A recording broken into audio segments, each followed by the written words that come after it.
तो हॉस्पिटल में भी आप बताइए ना, उनको अपनी राजनीति से इतना प्यार था कि अगर डॉक्टर बोलते थे ना देखिए रिएक्ट नहीं कर रहे हैं इनसे, तो फिर मेरे हस्बैंड साथ रहते थे तो वो ऐसे बोलते थे पापा वो अमित शाह जी आ रहे हैं। भसीन जी के जाने के बाद सीट का क्या होगा? तो बोल रहे कि कुछ लोग ये भी बोल रहे कि उनके घर से ही किसी को दे दिया है तो वो आप हैं। आईसीयू में भी वो अपने क्षेत्र को, अपने विकास कार्यों को लेकर उनको इतनी चिंता थी कि आज मेरा स्वास्थ्य गड़बड़ है तो रुकना नहीं चाहिए। तो बेड पर रहते उन्होंने बेड पर रहते पार्टी कुछ सोच रहे होगे तो पार्टी जाने, वो पार्टी वो जब वो उनका आदेश होगा तो अगर फिर तो पापा की बेटी हूँ, तो उनका केस देख रहे थे डॉक्टर संजय शर्मा। उन्होंने ये बोला कि रिपोर्ट देख के तो कोई भी डर जाएगा, बट उनके विल पावर के आगे ये रिपोर्टें भी आप साइड रख दो। उनकी ऐसी कोई बात जो आप लोग को हमेशा याद रहेगी, मतलब अभी भी अक्सर याद आती होगी? आप तो उनकी बड़ी बेटी हैं। हाँ जी, बहुत सी यादें हैं, बहुत सी बातें हैं। जिस दिन भसीन जी का देहांत हुआ उससे एक दिन पहले एक हल्ला उड़ा था कि भसीन जी के निधन हो गए करके, वो क्या हुआ था उस दिन? वो एक्चुअली क्या हुआ था, उनकी कोई अंतिम इच्छा रही होगी जो उन्होंने कही थी कि ये कर लेना, उनकी मतलब वो फैमिलियर हो चाहे भिलाई के लेके, क्या? अगर आप ऐसे पर्सनल इच्छा पूछेंगे तो मेरी बिटिया है 26 साल की, तो वो की सिंपल लिविंग, हाई थिंकिंग, जमीन पे पैर रख के चलो बेटा ऊंचा उठोगे, जमीन से पैर कभी ना देखा। वैशाली नगर विधायक रहे विद्यारतन भसीन को गुजरे 14 दिन हो गए हैं। उनको लेकर बहुत सारी बातें हो रही उस समय, जब बहुत सारे लोगों ने सवाल किए कि आखिर भसीन जी को क्या हुआ था, भसीन जी ने आखिरी वक्त में क्या कुछ किया। उन सारे विषयों पर आज हम बात करेंगे, उनके एजेंडे पर बात करेंगे, उनके जाने के बाद जो खालीपन है उसे कैसे भरा जाएगा, उन विषयों पर बात करेंगे। उनकी बड़ी बेटी हमारे साथ मौजूद है, दिव्या भसीन मक्कड़। दीदी पहले तो स्वागत है। उस समय हम बात नहीं कर पाए थे कि क्या कुछ हुआ था आखिरी समय में, आखिरी वक्त में। भसीन जी अस्पताल में थे, चूँकि आप लोग तो काफ़ी साथ में रहे हैं कंटिन्यू, क्या बातें करते थे और क्या बोले थे? फरवरी में ही पापा के स्वास्थ्य अचानक से बिगड़ा, तो मम्मी का फ़ोन आया बेटा ऐसा ऐसा हो गया, हम सब यहाँ आए। और उस समय पापा हॉस्पिटल में जब थे तो एक तो वो बहुत ज़्यादा पॉजिटिविटी से अपनी चीज़ों को ले रहे थे और उनके अंदर बहुत स्ट्रॉन्ग विल पावर था। डॉक्टर्स रिपोर्ट देख के कुछ और बोल रहे थे, बट जब वो उनका विल पावर देखते थे तो जो उनका केस देख रहे थे डॉक्टर संजय शर्मा, उनने ये बोला कि रिपोर्ट देख के तो कोई भी डर जाएगा, बट उनके विल पावर के आगे ये रिपोर्टें भी आप साइड रख दो। और हम लोगों ने 27 दिन उनकी बहुत सेवा की हॉस्पिटल में, और फिर हम उन्हें घर लेके आए और पूरे जोश के साथ वो घर आए। और ऐसा हमें बिल्कुल नहीं था कि हम उन्हें इतनी जल्दी खो देंगे। और अस्पताल में भी जो अजीब बात थी, दूसरे तीसरे दिन आईसीयू की बात बता रही हूँ आपको, आईसीयू में भी वो अपने क्षेत्र को, अपने विकास कार्यों को लेकर उनको इतनी चिंता थी कि आज मेरा स्वास्थ्य गड़बड़ है तो रुकना नहीं चाहिए। तो बेड पर रहते स्वीकृतियां देना, विधायक निधि की, कोई काम रुकना नहीं चाहिए। और बहुत पॉजिटिव रहे वो कि नहीं बस अभी ठीक हो गया हूँ। उसके बाद जिस दिन वो घर आए तो सब काफ़ी लोग जो उनके समर्थक सब आए, उनको हाथ जोड़ा, बोला बस 2-4 दिन रुको फिर अपन नीचे वापस बैठते हैं।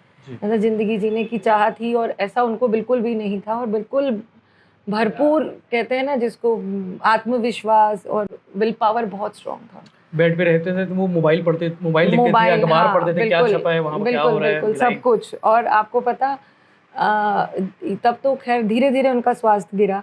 दूसरी बार मार्च में गए तब शायद ज़्यादा हल्ला नहीं हुआ, मार्च में फिर एक बार वो एडमिट हुए थे।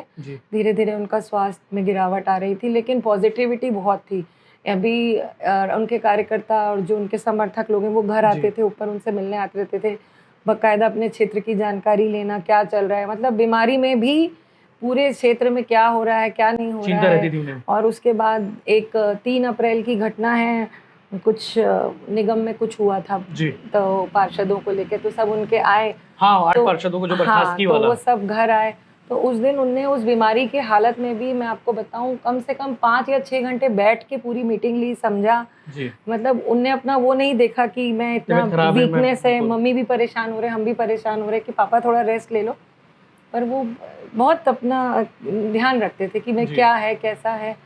वो 8 पार्षदों की चिंता उन्हें बहुत थी, क्योंकि पार्षदों ने खुद बताया था कि हमने भसीन जी से मुलाकात की, भसीन जी ने आश्वस्त किया है कुछ नहीं होगा, घबराने वाली बात नहीं, हाईकोर्ट जाएंगे करके। और आपको पता, वो इतनी उनकी तो मतलब मेमोरी, तो वो तो चलता फिरता इंस्टीट्यूशन ही थे, चाहे उनके वार्ड की कोई भी जानकारी हो, एक चीज उन्हें याद है। और उस दिन पीपल के पेड़ के नीचे किसका घर है उनको भी मालूम था। उस दिन भी जब ये पार्षद आए तो वो बोले फलानी किताब में फलाने, मतलब वो वकालत की किताब भी मुंह जबानी याद थी। वो बोले भैया ये तो नहीं है, तो बोले कौन सा एडिशन लाया है, बोले पुराना, बोले नए एडिशन में खोल इस पन्ने में ये है। मतलब इतनी बीमारी में भी उनका ब्रेन और वो सब बिल्कुल फुल एक्टिव, की अपनी चिंता करना और अपने सब ध्यान रखना, ये सब एक्टिव तो बहुत। उनकी ऐसी कोई बात जो आप लोग को हमेशा याद रहेगी, मतलब अभी भी अक्सर याद आती होगी? आप तो उनकी बड़ी बेटी हैं। हाँ जी, बहुत सी यादें हैं, बहुत सी बातें हैं, क्या कहाँ से शुरू करें, कहाँ। जो उनकी सबसे अच्छी याद कह लो या सबसे अच्छी सीख कह लो, बहुत सिंपल रहते थे और हमें एक ही चीज़ सिखाई दोनों बेटियों को कि सिंपल लिविंग, हाई थिंकिंग। ज़मीन पे पैर रख के चलो बेटा, ऊंचा उठोगे, ज़मीन से पैर कभी मत उठाना। और कभी उनने ना कभी, आप लोग तो ज़्यादा जानते होंगे, बहुत विनम्रता, सहजता, ये तो उनके कभी रिएक्शन नहीं करते, जैसे हम लोग भी कभी नेगेटिव कवरेज कर दिए, कभी उनके बारे में लिख दिए, कोई चीज़ें कर दिए तो रिएक्शन नहीं करते थे कि यार आपने कैसे लिख दिया, कभी वो लिख दिया। तो बाद में बात जरूर करते, उनके दिमाग में रहती थी चीज़ें कि यार आपने उस दिन लिखा था। वो सबके साथ ही मेरे ख्याल से मृदभाषी थे, चाहे अपनी पार्टी वाले हों चाहे दूसरे हों, स्वभाव तो उनका बहुत अच्छा था। उस दिन मुख्यमंत्री जी आए थे, क्या क्या बातें हुई थी उस दिन? मुख्यमंत्री जी आए थे तो हमारी एक इच्छा थी कि पापा ने बहुत विकास कार्य किया है पिछले कार्यकाल में। उनने जो ये बोगदा पुलिया से जामुल नाका तक की, जो कातुल बोर्ड तक की जो सड़क बनी है, MR9 शायद जिसे कहते हैं, हमारा मन था कि भाई अब उनका नाम यादें हमेशा रहें। तो हमने उनसे एक आग्रह किया कि आप उस मार्ग का नाम दाऊ विद्यारत्न भिलाई को एक नई लाइन दी, हाँ मार्ग कर दें। तो सीएम साहब का भी मैं आभार और धन्यवाद देती हूँ कि उनने तुरंत ही निकलते ही मेरे सामने ही हामी भर दी और बाहर निकलते ही ऐलान कर दिया, और वो आगे प्रोसेस में। और इसके अलावा भी जो अभी आखिरी समय पे हॉस्पिटल में एडमिट थे, तो आपाधापी में थोड़ी अस्पताल आने जाने की उसमें कुछ जो विकास कार्य बचे रह गए थे वो जमा करने में देरी हो गई थी। उनने बोला ये भी हो जाएंगे, मतलब जाते जाते भी अपनी विधानसभा के जो बचे हुए, जो उनकी चाहत थी कि ये भी हो जाए, सब छोटे-मोटे काम जो सड़क नाली पानी के, सब तो जो उनके उसमें था वो सब करके गए जी। जिस दिन भसीन जी का देहांत हुआ उससे एक दिन पहले एक हल्ला उड़ा था कि भसीन जी के निधन हो गए करके, वो क्या हुआ था उस दिन? वो एक्चुअली क्या हुआ था, क्योंकि सोशल मीडिया पे भी खबरें आ गई थी। मैं अस्पताल में ही थी उस वक्त। वो ये हुआ था कि पापा को अचानक से जो बीपी है वो लो हो गया था, ऊपर का 40 नीचे का 20 हो गया था। तो जिसे देख के डॉक्टर सब घबरा गए थे और उनको, जैसे मेडिकल लाइन्स लैंग्वेज तो मुझे नहीं पता, काफ़ी सारे इंजेक्शंस वगैरह दे रहे थे। तब शायद किसी जूनियर डॉक्टर ने, जो मुझे समझ में आया, ये निकल गई कि शायद नहीं रहे या ऐसा, तो वो एक अफवाह सी उड़ गई, जबकि ठीक, हाँ बहुत वायरल हो गया था, बट वो अफवाह थी। बट वो जो उस समय जो बीपी डाउन हुआ या जो भी मेडिकल टर्म्स तो मुझे नहीं पता, उसकी वजह से जो हालात बिगड़े, सांसें चल रही थी उस दिन, सांसें चल रही थी बिल्कुल, रात तक चल रही थी। रिवाइव किया उनने, जैसे ही घर आए हम लोग भी घबरा गए सुन के ऐसा हो गया। पर जब घर आए तो 4 बजे की बात है, घर भेज दिया था इन लोगों ने कि हालत बिगड़ रही है। 4 बजे की बात है, जब घर आए तो फिर मेरे हस्बैंड का फ़ोन आया कि नहीं पापा वापस रिवाइव कर रहे हैं, किडनी विडनी सब फंक्शन प्रॉपर है, सब है। तो हमें भी एक उम्मीद बंधी कि उस दिन आप लोग घर आ गए थे? हाँ, हम 4 बजे घर आ गए थे दोपहर में। हाँ, दोपहर में घर आ गए थे। तो उसके बाद खबर सुन के और आप लोग तत्काल बात की होगी क्या चल रहा है, क्या नहीं, खबर जब हम वहाँ से निकले तभी ये खबर उड़ी है जी। जब हम वहाँ से निकले तभी उनका ये थोड़ा बीपी डाउन और ये सब हुआ था, तभी ये सब अफवाहें उड़ी। और फिर हम घर आए तो फिर हमने वापस सबको बोला कि नहीं अभी है, ऐसा कुछ भी नहीं। बट ज़्यादा समय नहीं निकाल पाए, रात 2:44 पे उनका निधन हो गया। उनकी कोई अंतिम इच्छा रही होगी जो उन्होंने कही थी कि ये कर लेना, उनकी मतलब वो फैमिलियर हो चाहे भिलाई को लेके, क्या? अगर आप ऐसे पर्सनल इच्छा पूछेंगे तो मेरी बिटिया है 26 साल की, तो वो काफ़ी समय से एक ही बात कहते थे कि मेरी बेटी का नाम तमन्ना है, कि मेरी एक ही तमन्ना है कि मैं तमन्ना की शादी अपने हाथ से करना चाहता हूँ। बट ये इच्छा उनकी रह गई। और बाकी अपना क्षेत्र, अपना वो, उसको बहुत प्यार था अपनी विधानसभा से। आपको पता है अस्पताल में जब अंतिम के 3-4 दिनों की बात बता रही हूँ, अभी जब एडमिट हुए थे, हम उनको एडमिट तो सांस की तकलीफ को लेके किया था, हमें ऐसा नहीं पता था कि इतना सीरियस। क्या प्रॉब्लम थी उनको? जब अभी हमने एडमिट किया तो अभी निमोनिया के कारण जो उनका भी हुआ, तो उनको डबल निमोनिया हो गया था। हाँ जी, क्योंकि पहले ही उनका ट्रीटमेंट तो चल ही रहा था, जैसा सब जानते हैं, तो ऑलरेडी बहुत वीक थे, तो ये ले नहीं पाया उनका शरीर। तो हॉस्पिटल में भी आप बताइए ना, उनको अपनी राजनीति से इतना प्यार था कि अगर डॉक्टर बोलते थे ना देखिए रिएक्ट नहीं कर रहे हैं इनसे, तो फिर मेरे हस्बैंड साथ रहते थे तो वो ऐसे बोलते थे, पापा वो अमित शाह जी आ रहे हैं, तो एकदम आंखें बड़ी बड़ी खुल जाना, पापा वो दौरा बना था उनका। हाँ, जब बना था तब वो हॉस्पिटल में थे। पापा अमित शाह जी आ रहे हैं, मिलना है? हाँ, बोल नहीं पा रहे थे उस समय कमजोरी की वजह से।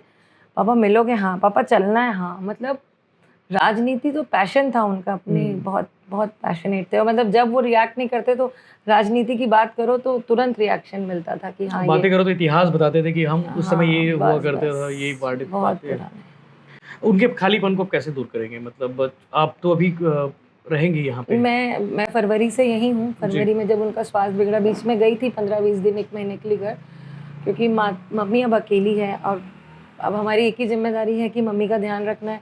और अभी ये समय नहीं है कि उनको छोड़ें। छोड़ के नहीं। और छोटी वाली की तो बिटिया छोटी है तो वो कहाँ रहती है? वो ससुराल? बेंगलोर में है। बेंगलोर में। हाँ, जॉब करती है, वो इंजीनियर है। आपका दोनों ससुराल husband- जबलपुर? मेरा जबलपुर है। जी। तो मैं तो अभी मम्मी के साथ ही रुकूंगी यहाँ। जी। फरवरी से आप साथ में ही हैं? हाँ, अभी तो मैं यहीं जी। हूँ। और अभी एक सवाल लगातार लोग कर रहे हैं कि पॉलिटिकल सवाल है, शायद आपने ये सवाल फेस किया होगा जी, कि भसीन जी के जाने के बाद सीट का क्या होगा?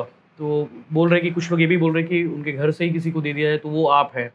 तो आप मेंटली प्रिपेयर हैं इन सब नहीं चीज़ों के लिए, भैया, चुनाव को लेके? ऐसा नहीं। अभी मैं आपको बिल्कुल, ये आप जो बोल रहे हैं ये सवाल बहुत अलग अलग वर्ग से, पार्षद गण लेके और कार्यकर्ता लोग, बहुत से लोग ये सवाल कर आपसे रहे पूछ हैं, रहे होंगे बोल बात। भी रहे हैं। जी, दीदी आप पर तैयारी करो। हाँ, मतलब तैयारी करो नहीं, दीदी क्या मतलब ऐसा। तो मैं आपको जो अपने दिल की बात बता रही हूँ। कल मेरे पिताजी को 13 दिन हुआ, मैं जी। हरिद्वार होके अभी आई हूँ।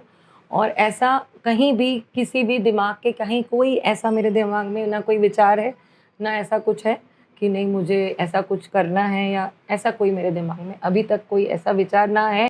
आगे का मुझे नहीं पता, लेकिन अभी तक मैंने ना सोचा है ना ऐसा कुछ मेरे दिमाग में कि ये चीज़ें, ये विचार भसीन जी के दिमाग में भी रहते थे कि उन्होंने कभी ये नहीं कहा कि मैं चुनाव लड़ूंगा, लेकिन पार्टी उन्हें टिकट देती थी, चुनाव लड़ते थे, जीतते थे। जीतते थे तो वो। पार्टी अगर आपको कहे कि दिव्या जी आप ही चुनाव लड़िए, पापा के जो भैया सीटें। मैं इतनी जल्दी ये इस बारे में ऐसे क्या ही कमेंट करूं, मुझे कुछ भी नहीं पता। अभी तो मैं मतलब मैं समझ मानसिक रहा हूँ, स्थिति मैं समझ रहा हूँ कंफ्यूजन वाली जी। है। और एक लेकिन ये बातें हो रही तो स्पष्ट भी आ बातें जाए। हो रही हैं। जी, आपने स्पष्ट पूछा हो ये जाए। बिल्कुल, मैं तो आप क्या, मेरे पास बहुत से लोगों ने बातें जी। ये की। कल भी कोई मीडिया से आए थे, उनने भी पूछा। बट जी। मेरा यही है कि अभी तक मैंने कोई ऐसा विचार नहीं है, कोई विचार नहीं, सोचा भी नहीं इस बारे में। अभी तक 1 रुपए भी नहीं सोचा कि ऐसा कुछ पार्टी करना। कुछ सोच रही होगी तो पार्टी जाने, वो पार्टी जाने, और जब वो उनका आदेश होगा तो अगर फिर मतलब फिर तो पापा की बेटी हूँ जी। कि वो तो पापा जो अगर पापा कहेंगे। अगर पार्टी चाहेगी, उनका आशीर्वाद, पापा का आशीर्वाद, पापा जी। चाहेंगे तो पापा का आशीर्वाद ऊपर से जी। होगा, नहीं चाहेंगे तो हमारे दिल में, दिमाग में, ना मेरी माता जी के, ना मेरे, ना मेरी बहन के, हम तीनों के दिमाग में कहीं कोई ऐसा ख्याल नहीं है आज की तारीख। और दूसरा, और बाकी विशेष नहीं उसमें कुछ नहीं, बस ऐसा अभी उस तरफ कभी ध्यान ही नहीं। अभी तो पापा की चीज़ें, पापा की यादें उसी में, और कुछ श्रद्धांजलि सभाएं जैसे अलग अच्छा, अभी अलग। आप लगातार वार्ड में जा रही हाँ, हैं। वार्ड में जा रहे हैं। वो भी सिर्फ इसलिए, उसका कोई राजनीतिक दृष्टिकोण ना निकाला जाए, जी। क्योंकि हर वार्ड वासी और जो पार्षद गण है पापा से जो बहुत अटैच थे, सब लोग अपने अपने लेवल पे जी। श्रद्धांजलि सभा का आयोजन कर रहे हैं। वो चाहते हैं कि मम्मी भी जाएं और मैं भी जाऊं, बट क्योंकि मम्मी अभी इस स्वास्थ्यगत स्थिति कारणों में से। नहीं है, जी। और हमारे में 17 दिन तक बाहर नहीं निकलते। मम्मी तो मम्मी नहीं निकल। अब वो सब ये चाहते हैं कि कोई तो घर का आए, ताकि उनकी मौजूदगी में जो एक जनता सभा। है या जो समाज वाले, उनको अच्छा लगे कि आज हमने ये कार्यक्रम रखा उनके घर है के तो लोग कोई आए। परिवार से आए। जी। उसके नाते मैं वहाँ जा कहाँ रही गई थी हूँ। अभी तक? भैया अभी तक एक सभा तो मुझे वहाँ पहले, सबसे पहले सियान सदन में जी। एक श्रद्धांजलि सभा रखी गई थी। लगातार शेड्यूल बन गया होगा। नहीं, पहले पापा जब इंतकाल, उनका देहांत हुआ तो उसके दूसरे दिन ही बिजपुरिया जी आए थे। उन्होंने बोला बेटा ऐसा ऐसा एक पार्टी के द्वारा ही जिला रखी भाजपा गई की ओर जिला। से। तो मम्मा को बोलने आए थे, पर मम्मी ने कहा मैं नहीं जाऊंगी। तो फिर अब छोटी वाली की बिटिया छोटी है, तो उसके नाते कि अब कौन, तो फिर मुझे भेज दिया गया। तो मैं वहाँ गई, और एक कल कैंप में थी जी। और एक आज थी। तो वार्ड अगर नंबर 14 में हुआ। हाँ जी, और आज नहीं, कल वार्ड नंबर 30 अच्छा। 31 जी। में हुआ, आज यहाँ था। तो बस वैसे ही है, वो सिर्फ श्रद्धांजलि सभा में लोगों को ये ना लगे कि हम इनके लिए नहीं कर पाए वो कुछ, कर रहे जो हैं, याद और नहीं कर इनके पाए। परिवार, मतलब वो अगर पापा को श्रद्धांजलि दे रहे हैं, याद कर रहे हैं, तो हमें ऐसा लगा कि हमारा वहाँ जाके उनके साथ खड़े होना, कि भाई मैं उनको सिर्फ दिल से धन्यवाद किया, और बस इसके सिवा कुछ नहीं। बाकी और कोई बातें जो भसीन जी कहते रहे होंगे भिलाई को लेके, जो आप कहना चाहते हैं कि अब उनके तो किस्से कहानियाँ, उनके भिलाई से तो आप, वो तो बहुत अनगिनत है। वो तो साल निकल जाएंगे वो बात करेंगे वो तो बातें बनाने में उनके तो बहुत। जबलपुर से, जब भिलाई से पापा ने पढ़ाई जबलपुर में की है, जी। और तो वो आज भी जबलपुर आते थे, तो वो बढ़िया अपने पुराने स्कूल जाना, ये वो।